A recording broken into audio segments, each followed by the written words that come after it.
जय हिंद साथियों, स्वागत है आपका self study classes with Sumit Jain YouTube channel में।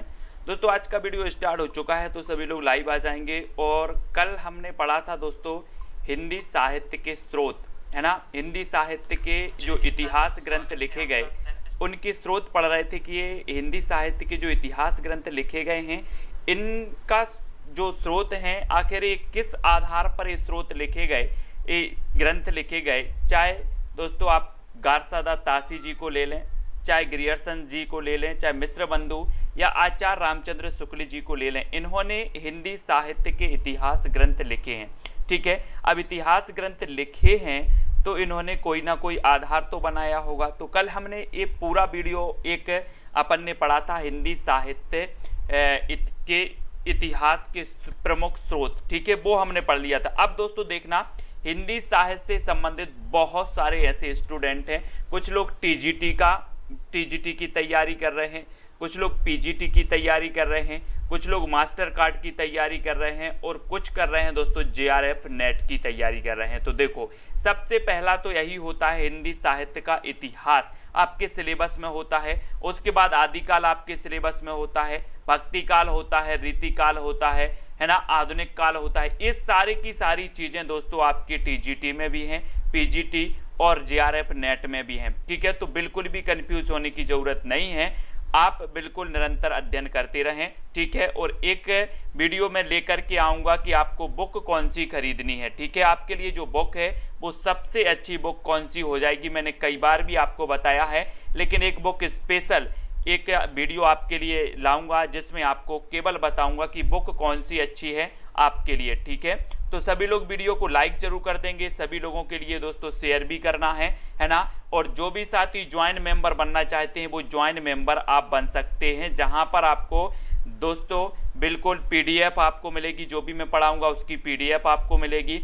ठीक है, और वहां पर आपको ज्वाइन क्लास भी मिलेगी जो मैं स्पेशल चालू करने वाला हूं, जिसमें आपको बिल्कुल शुरुआत से मैंने कल वीडियो में आपको बताया था कि कैसे हम स्पेशल वीडियो शुरुआत करेंगे। ठीक है, तो आज दोस्तों ये घटना चक्र की बुक है जहां से आज हम पढ़ रहे हैं। घटना चक्र की बुक में बहुत ही बढ़िया दिया है, आप घटना चक्र की बुक भी खरीद सकते हैं। ठीक है, तो देखें, पूरा आपको पढ़ना है हिंदी साहित्य का इतिहास में। आज आपका जो पहला प्रश्न है कि हिंदी साहित्य के इतिहास लेखन की परंपरा का सूत्रपात किसने किया। आपको एक प्रश्न दिख रहा होगा, इसका उत्तर आपको कमेंट में लिखना है। ठीक है, तो सभी लोग कमेंट में लिखेंगे हिंदी साहित्य के इतिहास लेखन की परंपरा का सूत्रपात किसने किया है। परंपरा का सूत्रपात आपको बताना है दोस्तों, तो किसने कर दिया, जॉर्ज ग्रियर्सन साहब ने कर दिया है, गारसादा तासी ने किया, रामचंद्र शुक्ल जी ने, या फिर मिश्र बंधु ने।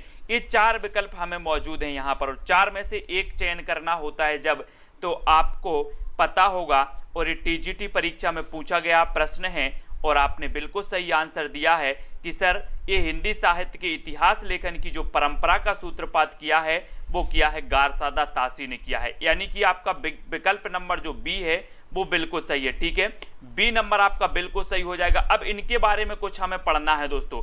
हिंदी साहित्य के इतिहास लेखन की परंपरा का सूत्रपात किसने किया, तो ये किया गारसादा तासी ने। ठीक है, और ये किस भाषा में इन्होंने किया, तो ये फ्रेंच भाषा में इन्होंने किया। ठीक है, 2 पॉइंट आपका हो गया। सबसे पहला पॉइंट हो गया कि हिंदी साहित्य के इतिहास लेखन की परंपरा का सूत्रपात किया गारसादा तासी ने। ठीक है, किस भाषा में किया, फ्रेंच भाषा में किया। ठीक है, इनका जो ग्रंथ था वो कौन सा था, इस्तबार दा लिटरेचर हिंदुस्तानी। ठीक है, ये इनका ग्रंथ था। इसमें हिंदी और उर्दू के अनेक कवियों का विवरण जो है वर्ण क्रमानुसार दिया गया है। ये भी आपका पॉइंट होगा, किस क्रमानुसार। अब आपसे एक क्वेश्चन पूछा जाएगा सुनील शर्मा जी कि जो गारसादा तासी हैं इन्होंने हिंदी साहित्य लेखन की जो है कौन सी विधि अपनाई है, तो इन्होंने विधि अपनाई है वर्ण क्रमानुसार अपनाई है। ठीक है, और इसका प्रथम जो भाग है वो सन 1839 में तथा द्वितीय भाग 1847 में प्रकाशित हुआ था। तो ये चीज भी आपको याद रखनी है। तो गारसादा तासी के बारे में इतनी चीजें आपको याद रखनी है, यहां से बाहर कोई प्रश्न ना टीजीटी में आएगा ना पीजीटी में आएगा। ठीक है, क्या याद रखोगे कि हिंदी साहित्य की लेखन परंपरा का सूत्रपात गारसादा तासी ने किया, फ्रेंच भाषा में किया, इनका जो ग्रंथ है इस्तबार द लिटरेचर हिंदुस्तानी ग्रंथ है, ठीक है, ये भी आपको याद रख लेना है। और इसमें हिंदी और उर्दू के कवियों का विवरण वर्ण क्रमानुसार दिया गया है। इसका प्रथम भाग जो है 1839 में और द्वितीय भाग 1847 में प्रकाशित हुआ था। इतनी चीज आपने नोट्स कर ली होगी, अगर नहीं नोट्स की है तो आप जरूर कर लें, ठीक है। अब एक चीज और आपको याद रख लेना है कि सन 1888 में एशियाटिक सोसाइटी ऑफ बंगाल की पत्रिका के विशेषांक के रूप में जॉर्ज ग्रियर्सन द्वारा रचित the modern vernacular literature of Hindustan का प्रकाशन हुआ, जो नाम से इतिहास ना होते हुए भी सच्चे अर्थ में हिंदी साहित्य का पहला इतिहास कहा जाता है। अगर आपसे कभी पूछा जाए कि सच्चे अर्थ में हिंदी साहित्य का पहला इतिहास कहा जाता है तो किसे कहा जाता है? The modern vernacular literature of Hindustan को। इसका प्रकाशन कब हुआ? 1888 में हुआ। किसके विशेषांक में हुआ? तो एशियाटिक सोसाइटी ऑफ बंगाल की पत्रिका के विशेषांक में हुआ, ठीक है। आपसे यहां से बहुत सारे क्वेश्चन बनेंगे फतेह सिंह जी, आपसे पूछा जाएगा कि modern vernacular literature of Hindustan का प्रकाशन कब हुआ? 1888 में हुआ, ठीक है। इसके रचयिता कौन है? जॉर्ज ग्रियर्सन है, ठीक है। और दोस्तों हिंदी साहित्य का सच्चे अर्थों में जो पहला इतिहास कहा जा सकता है तो वो कहा जा सकता है the modern vernacular literature of Hindustan में। और सबसे पहले काल विभाजन का प्रयास भी किसमें किया गया? The modern vernacular literature of Hindustan में, ठीक है। इसको सभी लोग याद करेंगे, सभी लोग वीडियो को लाइक कर देंगे। हिंदी साहित्य के इतिहास लेखन का सर्वप्रथम प्रयास किसने किया? ये चीज आपको बतानी है। सर्वप्रथम प्रयास किसने किया? सर्वप्रथम प्रयास आचार्य रामचंद्र शुक्ल जी ने किया, ग्रियर्सन जी ने किया, गारसादा तासी या फिर हजारी प्रसाद द्विवेदी ने? ये चीज आपको बतानी है, तो जल्दी से उत्तर में बताएं। हमने पहले भी पढ़ लिया है इसका आंसर और इसका उत्तर भी आपको बताना है कि हिंदी साहित्य के इतिहास लेखन का सर्वप्रथम प्रयास किसने किया। तब आपका बिल्कुल सही आंसर क्या हो जाएगा? उत्तर आपका होगा दोस्तों, क्या होगा? इसका उत्तर आपने बिल्कुल सही बताया, गारसादा तासी ने। गारसादा तासी यानी कि सी नंबर आपका बिल्कुल सही हो जाएगा, ठीक है। फिर अगला क्वेश्चन आपको बताना है, हिंदी साहित्य के इतिहास लेखन सर्वप्रथम किस भाषा में हुआ? हिंदी साहित्य के इतिहास का लेखन सर्वप्रथम किस भाषा में हुआ? प्रश्न क्रमांक 3। अब देखो इतनी चीजें हमने पढ़ ली, पहले ही हम पढ़ चुके हैं कि हिंदी साहित्य का सर्वप्रथम जो प्रयास किया गारसादा तासी ने किया, है ना। विस्तृत में हमने सब कुछ पढ़ लिया, यानी कि इतनी चीज जो हमने पढ़ी है गारसादा तासी के बारे में, एग्जाम कोई भी हो इसके बाहर क्वेश्चन नहीं जाएगा दोस्तों, है ना। और हिंदी साहित्य के इतिहास का लेखन सर्वप्रथम किस भाषा में हुआ? तो आपने बिल्कुल सही उत्तर बताया है कमला जी, फ्रेंच भाषा में, यानी कि जो बी नंबर है आपका ये बिल्कुल सही हो जाएगा, बी नंबर, ठीक है।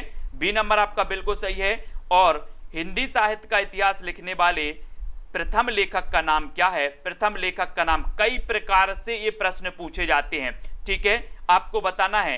प्रश्न क्रमांक 4 में हिंदी साहित्य का इतिहास लिखने वाले प्रथम लेखक कौन से हैं? और ये दोस्तों बुक जो है ये घटना चक्र की बुक है, बहुत ही बढ़िया बुक है। इस बुक को भी आप खरीद सकते हैं। इसमें विस्तृत आपका जो प्रश्न है उसकी व्याख्या सहित उत्तर दिया है, तो ये बुक भी आप खरीद सकते हैं। हिंदी साहित्य का इतिहास लिखने वाले प्रथम लेखक का नाम क्या है?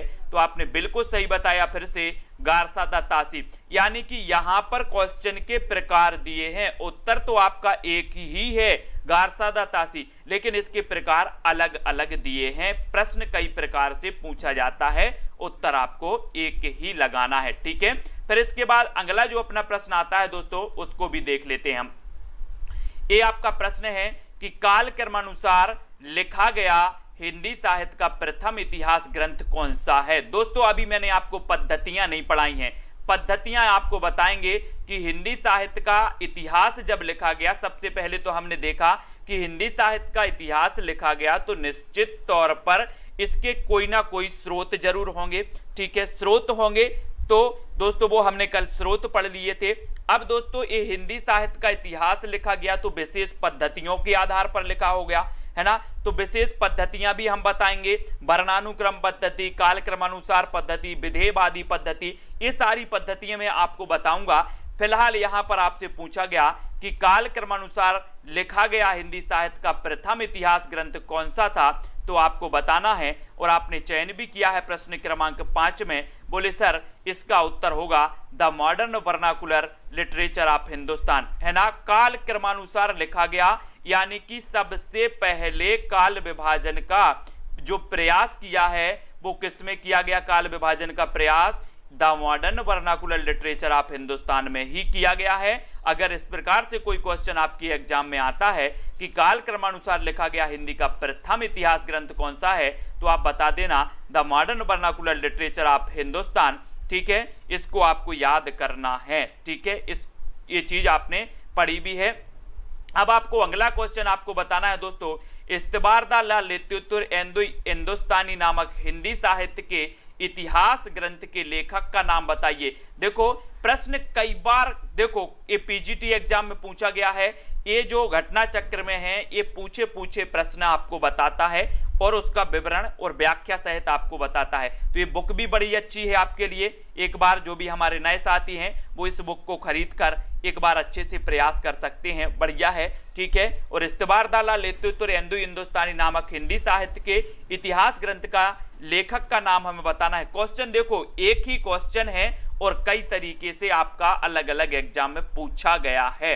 तब आपने बताया कि सर इसका उत्तर भी गार सादा तासी ही होगा, यानी कि आपका ए नंबर जो है वो बिल्कुल सही हो जाएगा, ठीक है। वेरी गुड, बहुत बढ़िया आंसर सभी लोगों ने बताया है। फिर अगला क्वेश्चन आपको बताना है कि हिंदी साहित्य का पहला इतिहास लिखा गया था।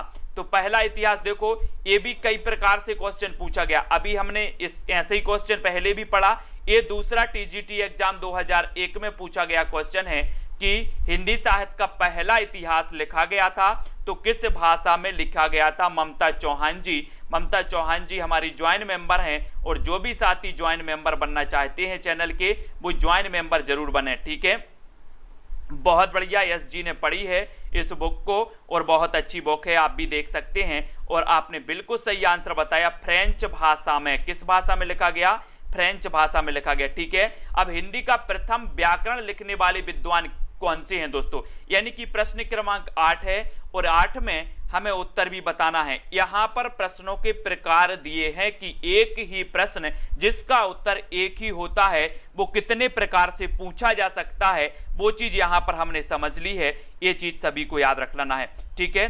अब यहां पर आपको हिंदी का प्रथम व्याकरण ग्रंथ व्याकरण लिखने वाले जो विद्वान हैं वो कौन है, जोशुआ केटलर हैं, किशोरीदास वाजपेयी हैं, जॉर्ज ग्रियर्सन या फिर कामता प्रसाद गुरु हैं, ठीक है। हिंदी साहित्य की घटना चक्र की बुक है, इसको आप खरीद सकते हैं, है ना। अब हिंदी का प्रथम व्याकरण लिखने वाले विद्वान कौन है ये आपको बताना है।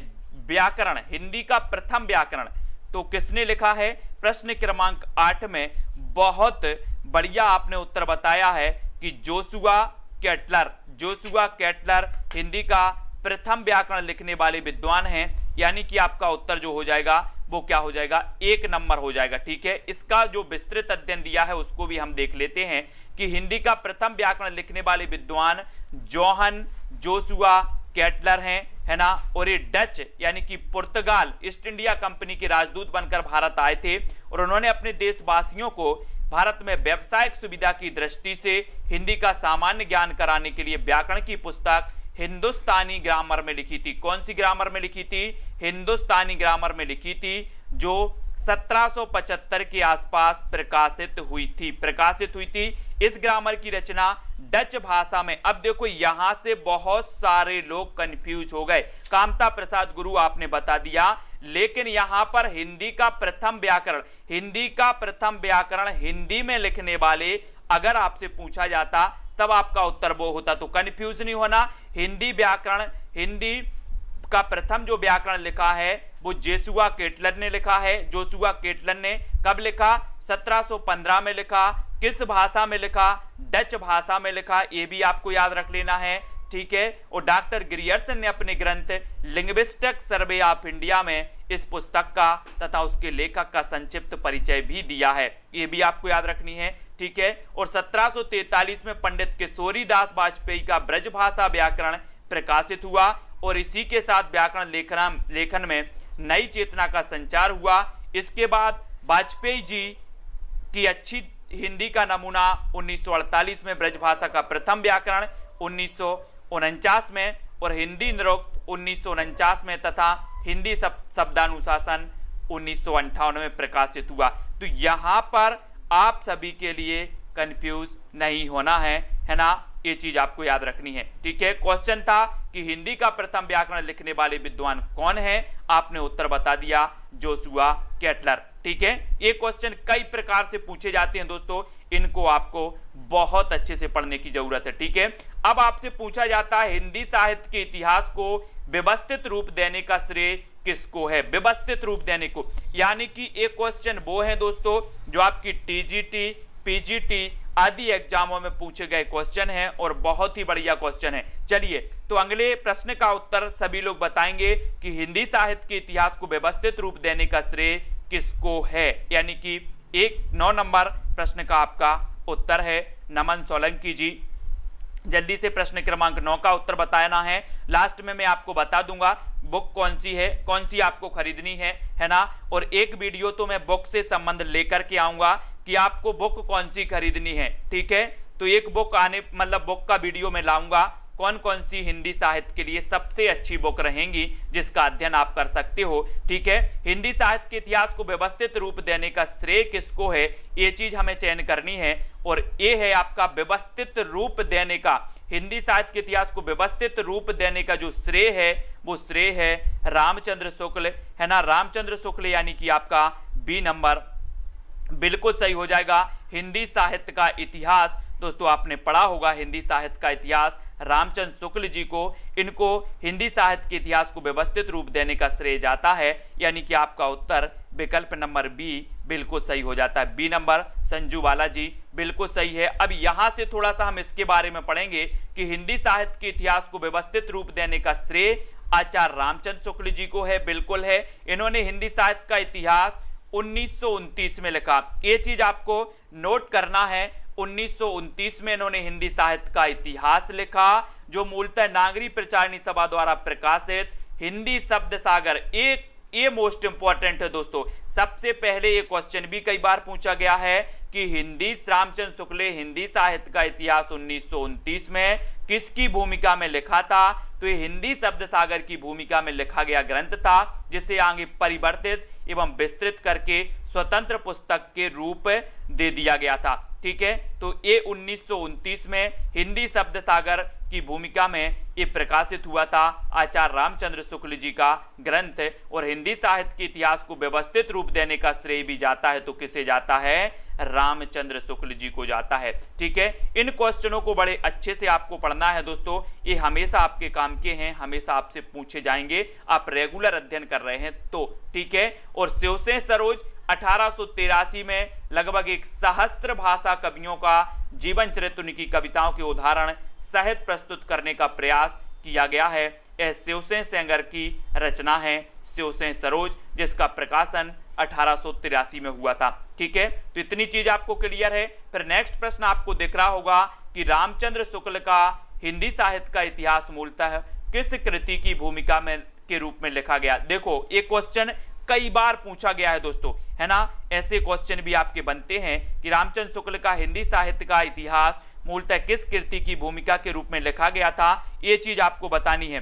तो प्रश्न क्रमांक आपका 10 है, 10 का उत्तर बताना है दोस्तों। प्रश्न किस किस प्रकार से पूछे गए हैं इस पुस्तक में, ये चीज बताया गया है कि आप जो पढ़ रहे हैं हिंदी साहित्य का इतिहास, ये प्रश्न किस प्रकार से पूछे जाएंगे, है ना, कौन कौन टाइप से प्रश्न पूछे जाएंगे, वो आज हमें यहाँ पर देखने को मिल रहा है। और रामचंद्र शुक्ल का हिंदी साहित्य का इतिहास मूलतः किस कृति की भूमिका के रूप में लिखा गया था, तो ये लिखा गया था, अभी हमने पढ़ लिया कि सर ये 1929 में प्रकाशित हुआ था, है ना, और ये हिंदी शब्द सागर की भूमिका में लिखा गया।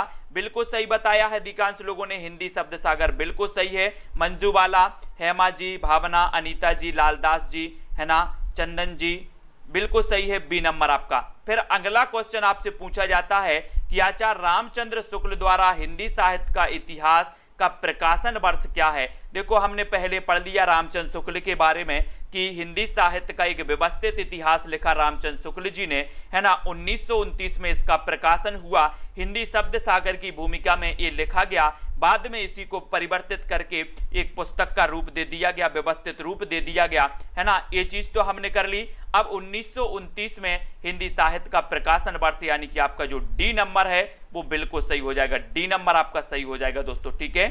डी जिन्होंने बताया उनका आंसर बिल्कुल सही है। और अगला फिर आपको क्वेश्चन बताना है कि इनमें से वह कौन सी रचना है, इनमें से वह कौन सी रचना है जिसे मूलतः हिंदी शब्द सागर की भूमिका के रूप में लिखा गया था, किंतु बाद में उसे स्वतंत्र ग्रंथ भी बना दिया गया। दोस्तों उसी क्वेश्चन को देखो, हमने गारसादा तासी जी का ग्रंथ देखा, सभी लोग वीडियो को लाइक जरूर कर देना, ठीक है। गारसादा तासी का ग्रंथ देखा, उसको अलग अलग प्रकार से प्रश्न पूछे गए अलग अलग एग्जामों में। उसी प्रकार से हिंदी साहित्य का जो इतिहास रामचंद्र शुक्ल जी ने लिखा है उसका भी अलग अलग प्रकार से, किस प्रकार से अलग अलग टाइप से क्वेश्चन पूछा जा रहा है। पूछा गया कि किंतु शब्द सागर की भूमिका में लिखा गया किंतु बाद में उसे स्वतंत्र ग्रंथ बना दिया गया, तो वो कौन सा था। आपने बिल्कुल सही चयन किया कि सर रामचंद्र शुक्ल कृत हिंदी साहित्य का इतिहास है, यानी कि सी नंबर। बिल्कुल सरल वे में आपको समझाया जा रहा है। सबसे पहले आपको बता दिया जाता है कि ये चीज है, ये मैटर है, फिर आपसे उसी टाइप के प्रश्न पूछ लिए जाते हैं। तो सभी लोग तैयार रहें, वीडियो को लाइक और शेयर अवश्य करते रहें दोस्तों, है ना। और अच्छा लग रहा है तो अपने मित्रों तक भी आप बता सकते हैं कि सर की क्लास ज्वाइन आप कर सकते हैं। आंग्ल भाषा में लिखा गया हिंदी साहित्य का इतिहास स्केच ऑफ हिंदी लिटरेचर के लेखक कौन है, यानी कि प्रश्न क्रमांक अपना 13 है और 13 का उत्तर हमें बताना है। सुनील शर्मा, मीना कुमारी जी, सुनील शर्मा हमारे ज्वाइन मेंबर हैं, ठीक है। तो ज्वाइन मेंबर बने दोस्तों, सभी लोग बने, जो रेगुलर अध्ययन कर रहे हैं वो ज्वाइन मेंबर जरूर बने, ठीक है। उनके लिए बहुत बढ़िया स्टडी मटेरियल, ट्रिक से भी आपको वीडियो मिल रहे हैं, विस्तृत भी आपको वीडियो मिल रहे हैं, विभिन्न प्रकार की पुस्तकों से भी आपको वीडियो मिल रहे हैं दोस्तों। तो आंग्ल भाषा में लिखा गया हिंदी साहित्य का इतिहास स्केच ऑफ हिंदी लिटरेचर के लेखक कौन है। पादरी F.E. केई, पादरी एडिसन ग्रीव्स, गारसादा तासी या फिर जॉर्ज ग्रियर्सन, यानी कि प्रश्न क्रमांक 13 में आपको चयन करना है। पीजीटी परीक्षा 2000 में ये क्वेश्चन पूछा गया है और आपने बिल्कुल सही बताया है कि सर पादरी एडिसन, है ना, एडिसन ग्रीव्स द्वारा ये लिखा गया। आंग्ल भाषा में हिंदी साहित्य का इतिहास लिखा गया, है ना।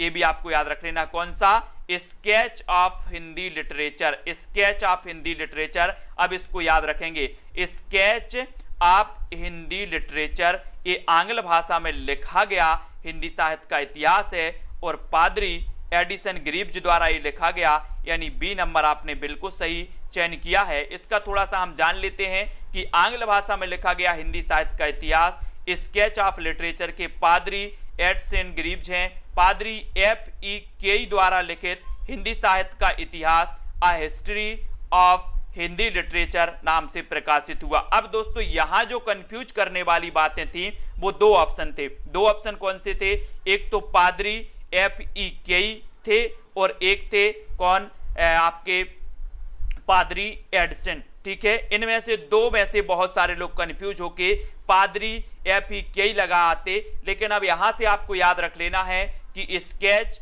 ऑफ दो लिटरेचर जो लिखा वो किसने लिखा, पादरी एडिसन ग्रीव्स साहब ने, और पादरी F.E. केई ने जो लिखा है a history of Hindi literature लिखा है। ये दो क्वेश्चन आपके हमेशा पूछे जाते हैं जो कंफ्यूजन आपको पैदा करते हैं, ठीक है। और वहीं जॉर्ज ग्रियर्सन की अगर बात करें तो the modern vernacular literature of Hindustan इन्होंने लिखा है, जो कि बहुत ही बढ़िया ग्रंथ है और एशियाटिक सोसाइटी ऑफ बंगाल की जो पत्रिका थी इसके विशेषांक में ये प्रकाशित किया गया था, ठीक है। सर्वप्रथम काल विभाजन का जो प्रयास किया गया वो इसी में किया गया, the modern vernacular of literature में, ठीक है। इसको सभी लोगों को समझ में आ रहा है तो जल्दी से लाइक करें। और ग्रियर्सन कृत the modern vernacular literature of Hindustan का हिंदी अनुवाद किसने किया, बहुत ही बढ़िया प्रश्न है।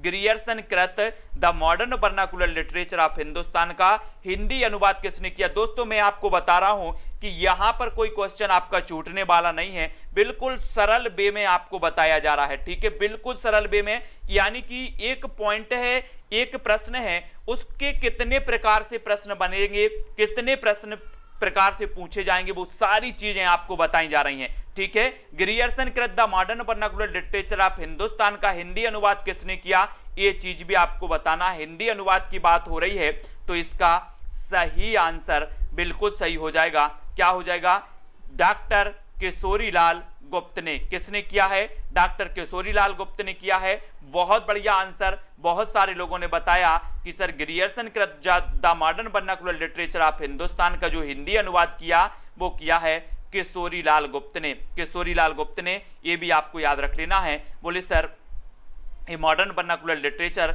ये किशोरीलाल गुप्त ने कर दिया।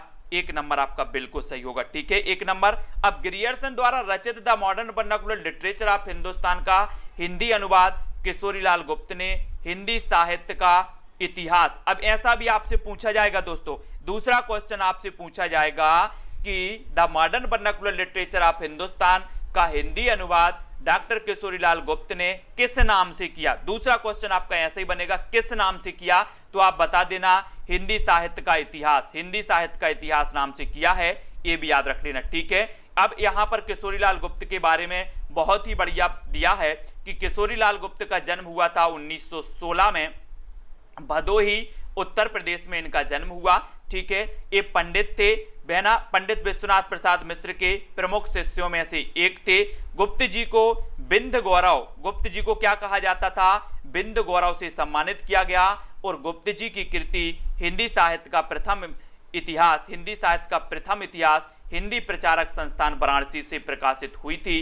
किशोरीलाल गुप्त की अंतिम प्रकाशित कृति सूरसागर की टीका 4 खंडों में है, ये भी आपको याद रख लेना है। हिंदी साहित्य का प्रथम इतिहास किशोरीलाल गुप्त, किशोरीलाल गुप्त जिनका जन्म 1916 में हुआ था, ठीक है। और इन्होंने modern vernacular literature of Hindustan का हिंदी अनुवाद भी किया था किशोरीलाल गुप्त ने, ठीक है। इतनी चीज आपको क्लियर हो गई, एक एक चीज, एक एक फैक्ट आपको क्लियर होते जाएंगे दोस्तों। The modern vernacular literature of Hindustan Hindi साहित्य के इतिहास ग्रंथ के लेखक का नाम क्या है। देखो लेखक का नाम पूछ लिया गया दोस्तों अब यहां पर मॉडर्न वर्नाकुलर लिटरेचर का, ठीक है। तो रुचि जी अभी मैं आपको बता दूंगा कि ये बुक कौन सी है, बड़ी अच्छी है, सभी लोग खरीद लेना, है ना, और इससे आप पढ़ना, बढ़िया है, आपका कल्याण जरूर हो जाएगा। और बुक भी मैं लेकर के आऊंगा कि कौन सी बुक आपको एग्जाम के लिए खरीदनी है, वो भी मैं आपको एक वीडियो के माध्यम से बता दूंगा, है ना, है ना। The modern vernacular literature of Hindustan, ये तो बिल्कुल सही है, जॉर्ज ग्रियर्सन जी की पुस्तक है, जॉर्ज ग्रियर्सन जी का ग्रंथ है, जिसमें सबसे पहले दोस्तों क्या किया है, काल विभाजन का प्रयास किया गया है, ठीक है। अब अगला क्वेश्चन है the modern vernacular literature of Hindustan का लेखक कौन है, तो ये तो आपने पढ़ लिया, जॉर्ज ग्रियर्सन साहब हैं, ठीक है, इसका आपने पढ़ लिया है।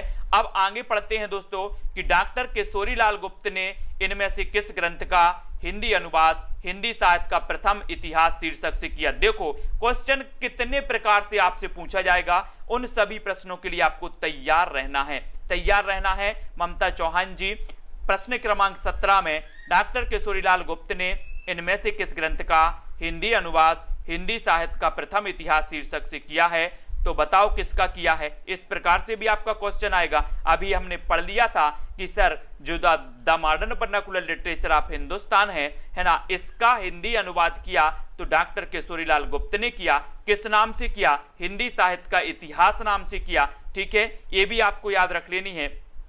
और दोस्तों ये आपका उत्तर होगा the modern vernacular literature of Hindustan, यानी बी नंबर आप लोगों ने बिल्कुल सही बताया है।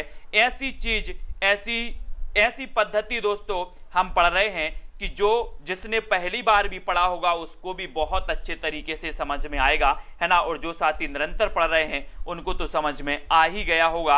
अब आपको बताना है कि किस साहित्य इतिहास ग्रंथ को किशोरीलाल गुप्त ने हिंदी साहित्य का प्रथम इतिहास नाम से अनुवाद किया। देखो दोस्तों क्वेश्चन कितने तरीके से पूछे जाएंगे आपको यहां पता चलता है कि कितने तरीके से आपको क्वेश्चन, सभी के लिए हमें तैयार रहना है। तो यहां पर आपसे पूछा गया है तो जल्दी से बताओ, हिंदी किस साहित्य इतिहास ग्रंथ को किशोरीलाल गुप्त ने हिंदी साहित्य का प्रथम इतिहास नाम से अनुवाद करके प्रकाशित कराया? तो आपका उत्तर फिर से उत्तर होगा, बोले sir, the modern vernacular literature of Hindustan, यानी डी नंबर आपका यहां पर फिर सही हो जाएगा, है ना, डी नंबर आपका सही हो जाएगा। क्वेश्चन बहुत तरीके से यहां पर पूछे जा रहे हैं, अलग अलग एग्जामों में अलग अलग प्रकार से पूछे जा रहे हैं, ठीक है। किस लेखक के इतिहास ग्रंथ में सर्वप्रथम हिंदी साहित्य का काल विभाजन मिलता है? देखो कितनी सरल भाषा दी है दोस्तों, इतनी सरल भाषा और आराम से आपको बताया गया कि किस लेखक के इतिहास ग्रंथ में सर्वप्रथम हिंदी साहित्य का काल विभाजन मिलता है। सर्वप्रथम काल विभाजन शिवसेन सेंगर, महेश दत्त शुक्ल, मौलवी करीमुद्दीन, जॉर्ज ग्रियर्सन, तब आपका बिल्कुल सही आंसर होगा, बोले सर, जॉर्ज ग्रियर्सन के इतिहास ग्रंथ में सर्वप्रथम काल विभाजन मिलता है, यानी कि आपका उत्तर डी नंबर बिल्कुल सही हो जाएगा। डी नंबर आपका बिल्कुल सही है ना, डी जिन्होंने बताया उनका आंसर सही है। और यहां पर थोड़ा सा हम पढ़ लेते हैं कि हिंदी साहित्य के इतिहास का काल विभाजन करने वाले प्रथम इतिहासकार ग्रियर्सन साहब हैं और इन्होंने आदिकाल की अंतिम सीमा मानी है 1400 ईस्वी। अगर कभी पूछा जाए आपसे कि आदिकाल की अंतिम सीमा ग्रियर्सन ने कितनी मानी है, तो आप क्या बताओगे? क्या बताओगे? 1400 ईस्वी। क्या बताओगे? 1400 ईस्वी ग्रियर्सन ने आदिकाल की अंतिम सीमा मानी है। सबसे पहले काल विभाजन किया है ग्रियर्सन साहब ने, है ना। इतनी चीजें आपको याद रखनी है। फिर किस साहित्य इतिहास के लेखक ने काल विभाजन में कवियों के नाम का सर्वाधिक उपयोग किया है? देखो क्वेश्चन ऐसा भी पूछा जाएगा दोस्तों हर एक प्रकार से। अब आपको 20 का उत्तर बताना है, किस साहित्य इतिहास के लेखक ने काल विभाजन में कवियों के नाम का सर्वाधिक उपयोग किया है? हम पढ़ते हैं मिस्र, कौन सी पढ़ते हैं, कौन सी रचना पढ़ी हमने जिसमें सर्वाधिक कवियों के नाम उपयोग किए गए हैं? प्रश्न क्रमांक 20 का उत्तर, और 20 का बहुत सारे लोगों ने बताया, लेकिन उत्तर है आपका कौन सा दोस्तों? मिस्र बंधु। यहां पर गलत नहीं करना है दोस्तों, यहां पर गलत आपको नहीं करना है। किस साहित्य इतिहास के लेखक ने काल विभाजन में कवियों के जो है नाम के सर्वाधिक उपयोग किया है? हम क्या पढ़ते हैं कि मिस्र बंधु विनोद में, मिस्र बंधु विनोद जो रचना है दोस्तों, इसमें सर्वाधिक 5000 कवियों का उल्लेख मिलता है। कितने कवियों का उल्लेख मिलता है? 5000 कवियों का उल्लेख मिलता है। तो यहां कंफ्यूज नहीं होना है। हिंदी साहित्य इतिहास की परंपरा में मिस्र बंधुओं ने अपनी कृति मिस्र बंधु में लगभग 5000 कवियों को स्थान दिया, जिसे 8 से भी अधिक कालखंडों में विभक्त किया गया। इस प्रकार मिस्र बंधुओं ने काल विभाजन में सर्वाधिक कवियों का नाम उल्लेख किया है। ये चीज आपको याद रख लेना है, ठीक है। तो यहां कंफ्यूज नहीं होना है। सर्वाधिक कवियों का उल्लेख मिस्र बंधुओं ने किया है मिस्र बंधु विनोद में, ठीक है। ये चीज आपको, यहां कुछ लोग कंफ्यूज हो जाते हैं और उत्तर को गलत कर देते हैं, गलत नहीं करना है, ठीक है। अब अगला आपको बताना है, मिस्र बंधु विनोद नामक हिंदी साहित्य के इतिहास लेखकों के नाम बताना है। या ये क्वेश्चन बहुत ही इंपॉर्टेंट है दोस्तों, ये क्वेश्चन हमेशा पूछा जाता है। आपसे पूछा जाता है कि निम्न में से बताइए मिस्र बंधु जो मिस्र बंधु थे, मिस्र बंधु कितने भाई थे? 3 भाई थे। आपने कई बार पढ़ा है कि जो मिस्र बंधु थे ये 3 भाई थे। इन तीनों भाई के नाम आपको याद होनी चाहिए। तो 4 विकल्प हैं, 4 में से आप देखो कौन सा आपको सही लगता है। श्याम बिहारी मिश्र, सुखदेव बिहारी मिश्र, राम बिहारी मिश्र, गणेश बिहारी मिश्र, श्याम बिहारी, ये कौन से हैं दोस्तों? कौन सा विकल्प आपने चयन किया है? तो आपका राइट आंसर 21 में। और तो हमने क्या पढ़ा था?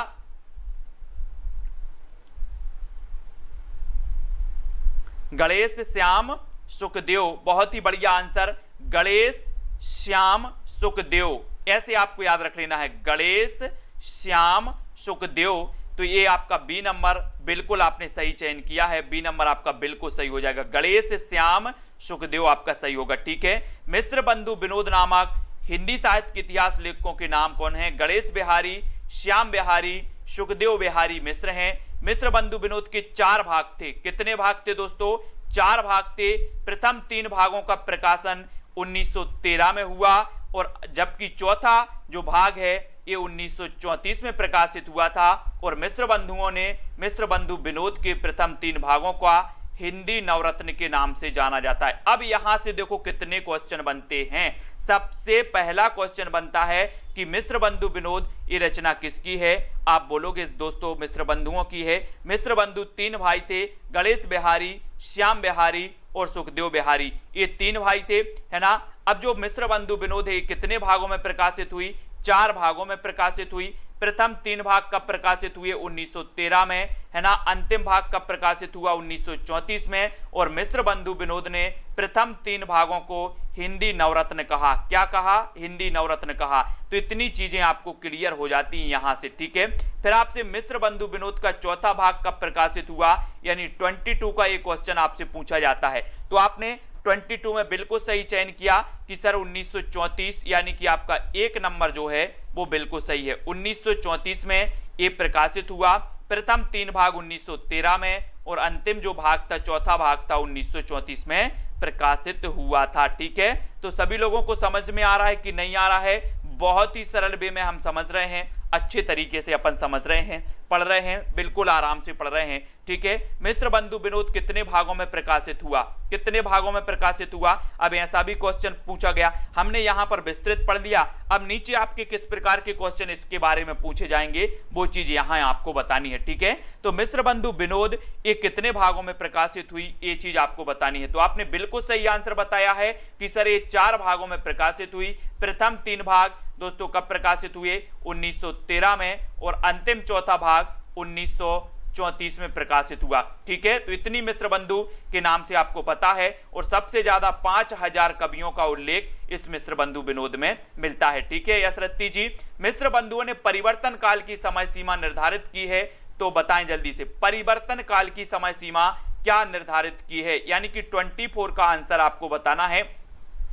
संवत 1890 से संवत 1925, ये 4 विकल्प हैं, 4 में से आपको परिवर्तन काल की समय सीमा बतानी है। क्या निर्धारित की है दोस्तों? 24 में।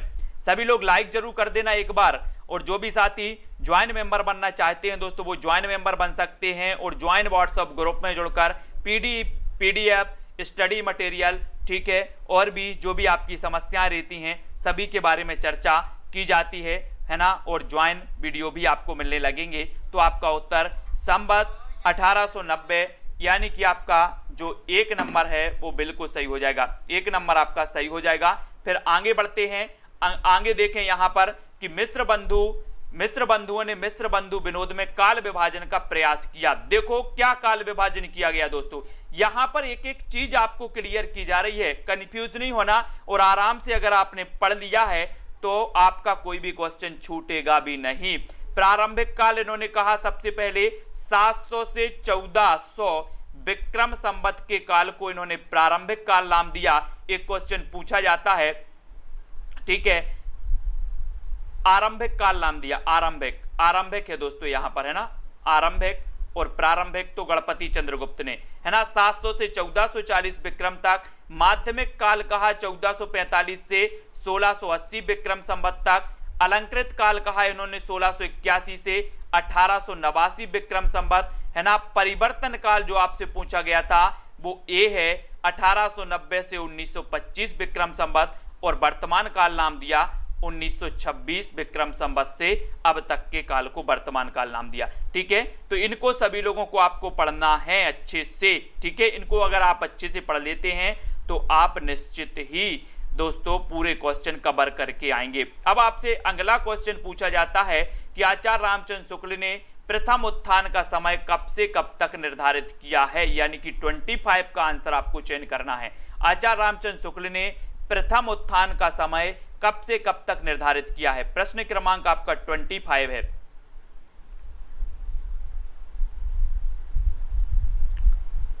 प्रश्न क्रमांक 25 में 1850 से 1885, 1857 से 1900, 1868 से 1893 और प्रथम उत्थान काल की अगर बात की जाती है आचार्य रामचंद्र शुक्ल की, तो इन्होंने 1868 से 1893 ईस्वी का जो काल है ये प्रथम उत्थान का समय निर्धारित किया है, यानी कि आपका जो सी नंबर है वो बिल्कुल सही है।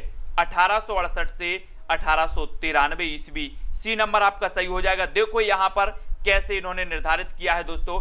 आचार्य शुक्ल ने प्रथम उत्थान काल 1868 से 1893 ईस्वी, है ना, संवत, और ये भी आपको याद रख लेनी है, ठीक है। 1925 से 1950 द्वितीय उत्थान काल, 1893 से 1918, है ना, ईस्वी, सॉरी, ये 1893 से 1918 ईस्वी द्वितीय उत्थान काल है।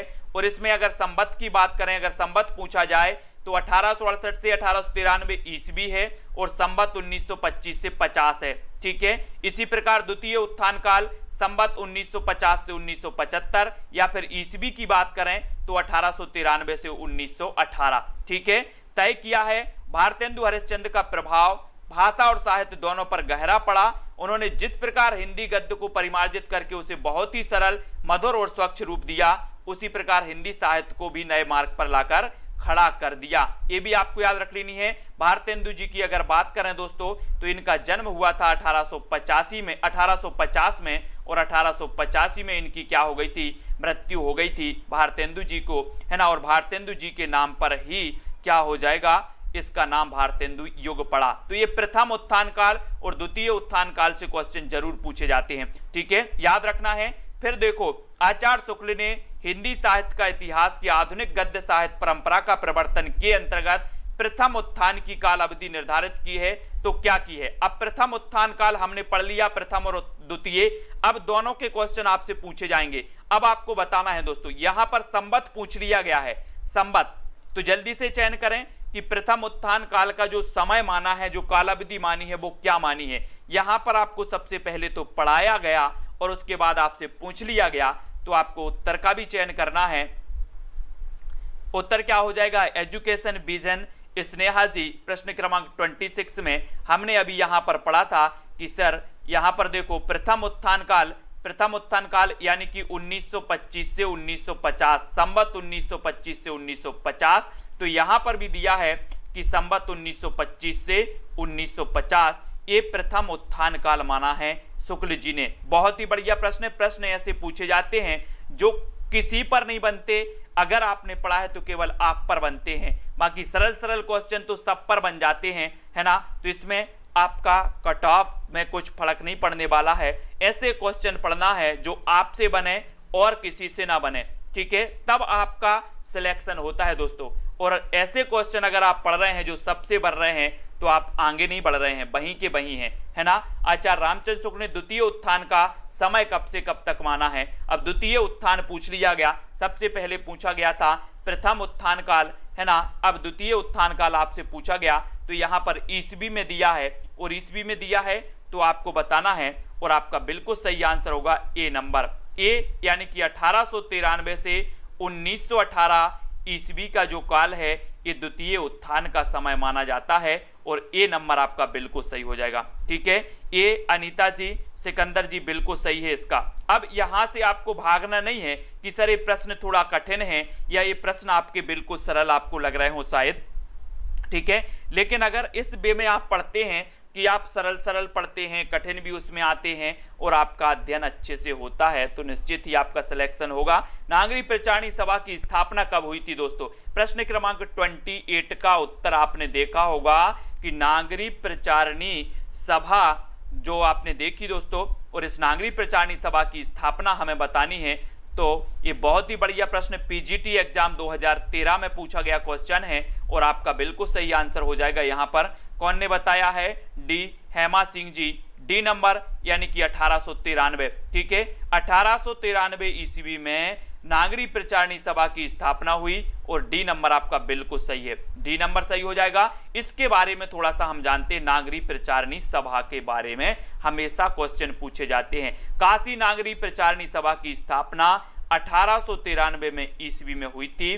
श्याम सुंदर दास जी ने की थी, किसने की थी, श्याम सुंदर दास ने। नागरिक प्रचारणी सभा हिंदी भाषा और साहित्य तथा देवनागरी लिपि की उन्नति की प्रचार और प्रसार करने वाली भारत की अग्रणी संस्था है, और हिंदी साहित्य के नियमन, नियंत्रण और संचालन में इसका महत्वपूर्ण स्थान है, ठीक है।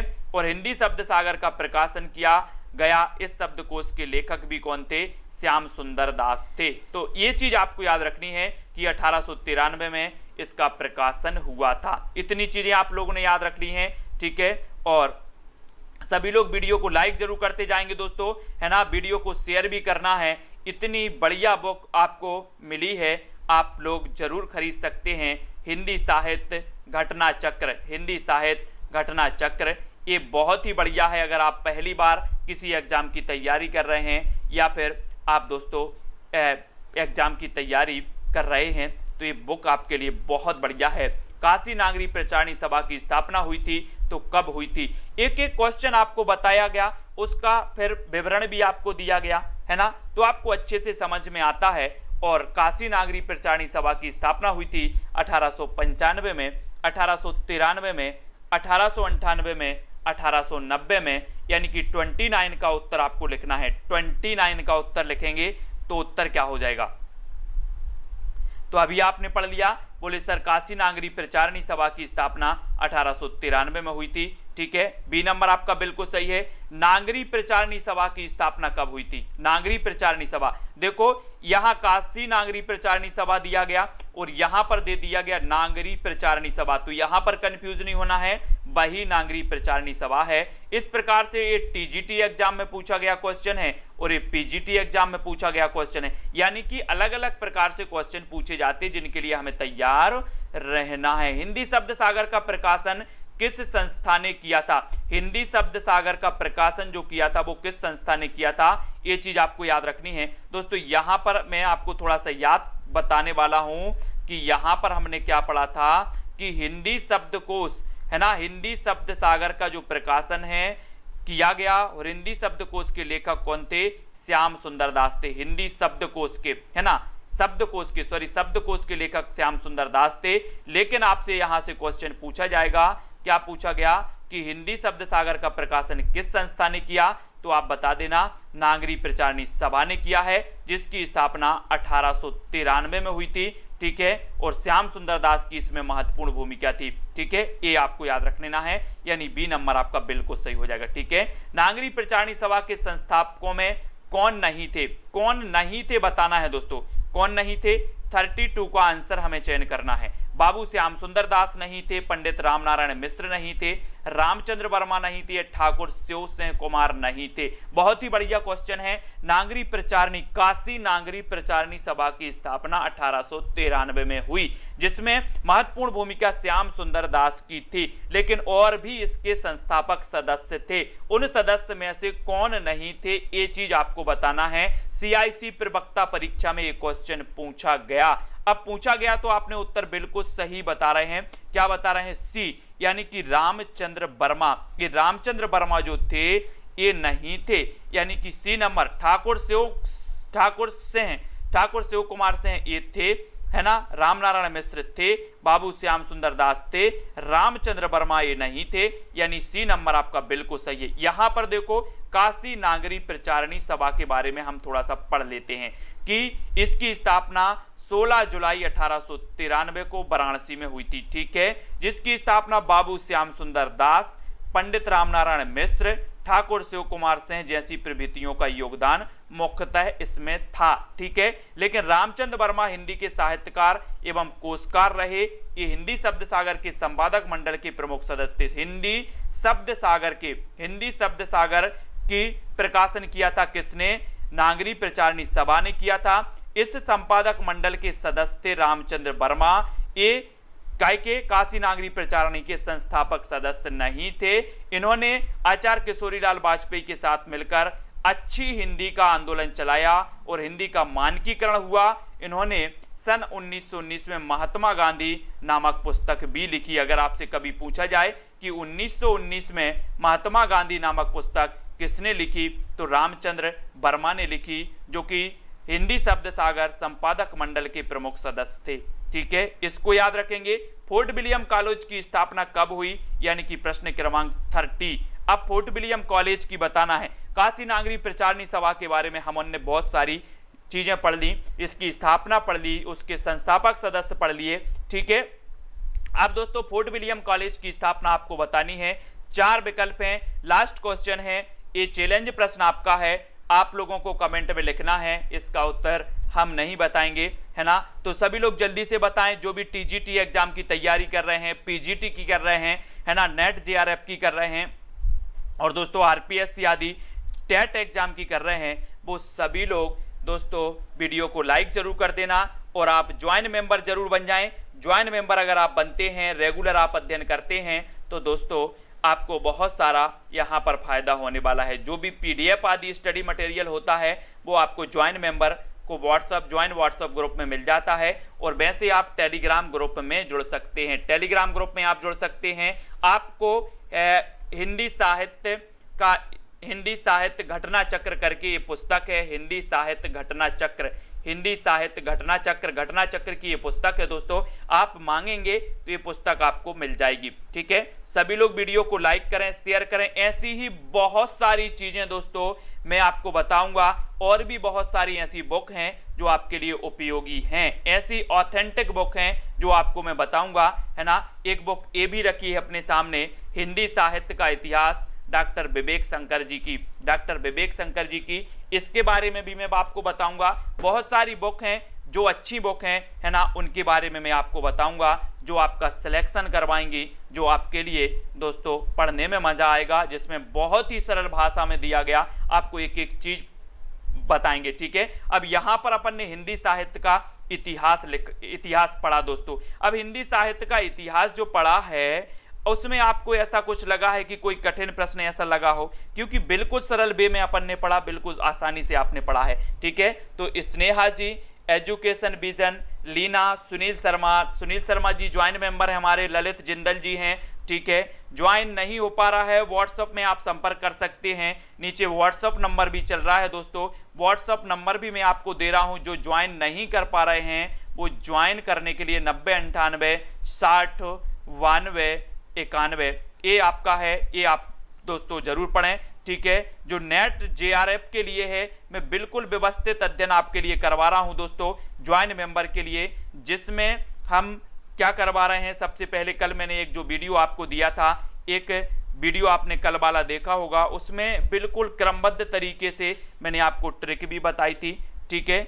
और दोस्तों उसको हमने पढ़ा भी था, उसको पढ़ा था, क्रमबद्ध पढ़ा था, उसके सन भी आपको बताए थे, ठीक है। तो सभी लोग वीडियो को लाइक करें, शेयर करें, है ना। ये घटना चक्र की बुक है, आप जरूर खरीद सकते हैं इसको। यहाँ पर देखो, ये बुक का नमूना है इस प्रकार से, है ना। ये घटना चक्र की, इसको देख लो जरा, ये बुक है, हल प्रश्न पत्र, आप इसको खरीद सकते हैं, ठीक है।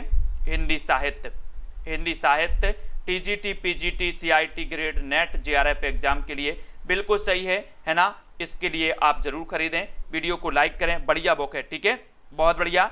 और मैं बहुत सारी चीजें दोस्तों ट्रिक से याद करवाता हूं, बहुत सारी, लगभग 59 वीडियो की शायद प्लेलिस्ट आपने देखी होगी, 59 वीडियो की प्लेलिस्ट देखी होगी आपने, है ना। बहुत सारा हिंदी साहित्य तो मैंने ट्रिक से आपको याद करवा दिया है। इसी प्रकार से सभी लोग जुड़े रहेंगे, लाइक और शेयर अपने मित्रों तक करते रहेंगे। एक चैनल पर जाना, सेल्फ स्टडी क्लासेस पर क्लिक करना, चैनल पर, है ना, क्लिक करोगे ऊपर प्लेलिस्ट का ऑप्शन आएगा, प्लेलिस्ट पर क्लिक करना दोस्तों, आपको एक 59 वीडियो का एक प्लेलिस्ट मिलेगी, एक 104 या 105 वीडियो की प्लेलिस्ट मिलेगी, जिसमें आपको जो भी एग्जाम की आप तैयारी कर रहे हैं उसका आधे से ज़्यादा जो सिलेबस है वो कवर हो जाएगा, चाहे वो मास्टर कार्ड वाले हों, एचपी टेट वाले हों, एलटी ग्रेड वाले हों, टीजीटी वाले हों, पीजीटी वाले हों, नेट वाले हों, आरपीएससी वाले हों, है ना। उनका बहुत सारा कोर्स कवर किया है। एक पूरा 25 घंटे का वीडियो मैंने दिया है, पूरा 25 घंटे का वीडियो दिया है, वो भी आप देख सकते हैं। एक 10 घंटे का वीडियो भी है दोस्तों, मैंने बिल्कुल ट्रिक से बहुत अच्छे तरीके से बताया है, ठीक है। तो वीडियो को लाइक जरूर करें। स्नेहा जी ने 2000 प्रश्नों का वीडियो पूरा किया है, यानी कि 25 घंटे का वीडियो इन्होंने देख लिया है ना। और मैंने आपको नंबर दिया है, कौन सा नंबर है, 9098609291, ठीक है। आप रेगुलर अध्ययन कर रहे हैं तो ज्वाइन मेंबर बन जाइए। ज्वाइन मेंबर के 3 प्लान होते हैं दोस्तों। एक प्लान सिल्वर प्लान होता है, 59 रुपए आपको पे करना होता है। दूसरा गोल्ड प्लान होता है 159, तीसरा होता है दोस्तों आपका 299। इसमें कोई अंतर नहीं है कि आप कौन सा प्लान ले रहे हैं। आपको अगर लगता है कि सर के द्वारा बहुत अच्छी मेहनत आपके लिए किया जा रहा है, बहुत अच्छी चीजें आपको दी जा रही हैं, कहीं ना कहीं नई नई चीजें दी जा रही हैं, तो आप प्लान उसके अनुसार खरीद सकते हैं कि मुझे सपोर्ट करनी चाहिए। ठीक है, तो बहुत बढ़िया। दारसू शर्मा, लीना शर्मा और कमलेश जी, अर्चना जी, स्नेहा जी, सभी को धन्यवाद दोस्तों। इसी प्रकार से जुड़े रहें और आपके लिए मैं मददगार बनूं, है ना, हेल्पफुल बनूं, हमेशा आपको सजेस्ट करते रहूं, गाइड करते रहूंगा, है ना। कोई भी आप एग्जाम की तैयारी कर रहे हैं, किसी भी एग्जाम की तैयारी कर रहे हैं दोस्तों, हमारे चैनल के द्वारा आपको बिल्कुल बहुत सारी क्लासें बिल्कुल फ्री में दी जाती हैं। ठीक है, एक सिस्टम यूट्यूब के द्वारा चालू किया गया ज्वाइन मेंबर का, है ना, ज्वाइन मेंबर का किया गया, जिसमें यूट्यूब के द्वारा कहा गया कि आप ज्वाइन मेंबर के लिए अलग से क्लास दें, है ना। तो ज्वाइन मेंबर के लिए अलग से क्लास वो लगती है। तो जो साथी ज्वाइन होना चाहते हैं वो हो सकते हैं, जो नहीं होना चाहते उनके लिए कोई अनिवार्य नहीं है कि आप ज्वाइन हो ही। जो व्यवस्थित और अच्छे से पढ़ना चाहते वो ज्वाइन हो सकते हैं, है ना। बाकी 2 क्लास आपको, एक सुबह 9:30 बजे, एक रात्रि 9 बजे, ये 2 क्लास आपको रेगुलर मिल रही हैं और रेगुलर आपको मिलेंगी। ठीक है, तो नंदिनी और बबलू जी, सुधा जी, रैना जी, मीना जी, जयप्रकाश जी, है ना, गोपाल जी, मीना, अर्चना जी, सभी को धन्यवाद। इसी प्रकार से गोपाल शाह जी जुड़े रहें, यश रत्ती जी, है ना, ममता जी। तो दोस्तों वीडियो कैसा लगा कमेंट के माध्यम से बताएं, शेयर करें, लाइक करें, है ना, और इसी प्रकार से जुड़े रहें अंत तक। आज के वीडियो के लिए बस इतना ही।